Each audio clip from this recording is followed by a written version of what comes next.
ಕಲಹವೇ ಕೇಡಿಗೆ ಮೂಲ ಅರ್ಥ ಮತ್ತು ವಿಸ್ತರಣೆ. ಕಲಹವೇ ಕೇಡಿಗೆ ಮೂಲ ಇದು ಕನ್ನಡದ ಒಂದು ಜನಪ್ರಿಯ ಗಾದೆ ಮಾತು. ಇದರ ನೇರ ಅರ್ಥ ಜಗಳವೇ ಅಥವಾ ಭಿನ್ನಾಭಿಪ್ರಾಯವೇ ಎಲ್ಲ ಅನಾಹುತಗಳಿಗೆ ನಾಶಕ್ಕೆ ಕಾರಣ ಎಂಬುದಾಗಿದೆ.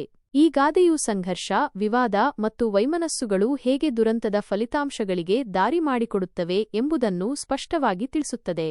ವಿಸ್ತರಣೆ: ಮಾನವ ಸಂಬಂಧಗಳಲ್ಲಿ ಸಾಮರಸ್ಯ, ಸಹಬಾಳ್ವೆ ಮತ್ತು ಶಾಂತಿಗೆ ಹೆಚ್ಚಿನ ಮಹತ್ವವಿದೆ.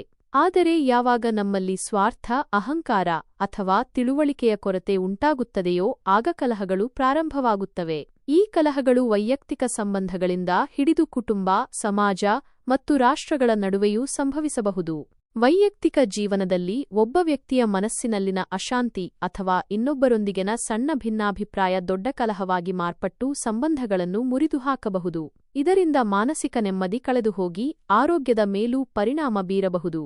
ಕುಟುಂಬದಲ್ಲಿ ಕುಟುಂಬ ಸದಸ್ಯರ ನಡುವಿನ ಸಣ್ಣಪುಟ್ಟ ಜಗಳಗಳು ವಿಕೋಪಕ್ಕೆ ಹೋಗಿ ಕುಟುಂಬವನ್ನು ಒಡೆಯಬಹುದು. ಆಸ್ತಿ ವಿವಾದಗಳು, ಅಸಮಾಧಾನಗಳು ಕಲಹಕ್ಕೆ ಕಾರಣವಾಗಿ ಇಡೀ ಕುಟುಂಬದ ನೆಮ್ಮದಿಯನ್ನು ಹಾಳುಮಾಡುತ್ತವೆ. ಇದು ಮಕ್ಕಳ ಭವಿಷ್ಯದ ಮೇಲೂ ನಕಾರಾತ್ಮಕ ಪರಿಣಾಮ ಬೀರುತ್ತದೆ.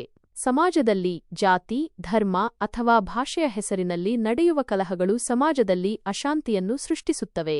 ಇದರಿಂದ ಸಾರ್ವಜನಿಕ ಆಸ್ತಿಪಾಸ್ತಿ ನಾಶವಾಗಬಹುದು, ಅಮಾಯಕ ಜನರು ಪ್ರಾಣ ಕಳೆದುಕೊಳ್ಳಬಹುದು ಮತ್ತು ಒಟ್ಟಾರೆ ಸಾಮಾಜಿಕ ಸೌಹಾರ್ದತೆ ಹದಗೆಡುತ್ತದೆ. ಇಂತಹ ಕಲಹಗಳು ಅಭಿವೃದ್ಧಿಗೆ ಅಡ್ಡಿಯಾಗಿ ಹಿಂಸೆ ಮತ್ತು ದ್ವೇಷಕ್ಕೆ ಕಾರಣವಾಗುತ್ತವೆ.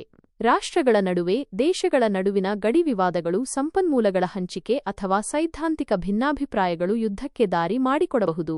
ಯುದ್ಧಗಳು ಅಪಾರ ಸಾವು-ನೋವು, ಆರ್ಥಿಕ ನಷ್ಟ ಮತ್ತು ದೀರ್ಘಕಾಲೀನ ದುಷ್ಪರಿಣಾಮಗಳನ್ನು ಉಂಟುಮಾಡುತ್ತವೆ. ಇತಿಹಾಸದಲ್ಲಿ ನಡೆದ ಹಲವು ಯುದ್ಧಗಳು ಕಲಹಗಳ ಪರಿಣಾಮವಾಗಿಯೇ ಸಂಭವಿಸಿವೆ.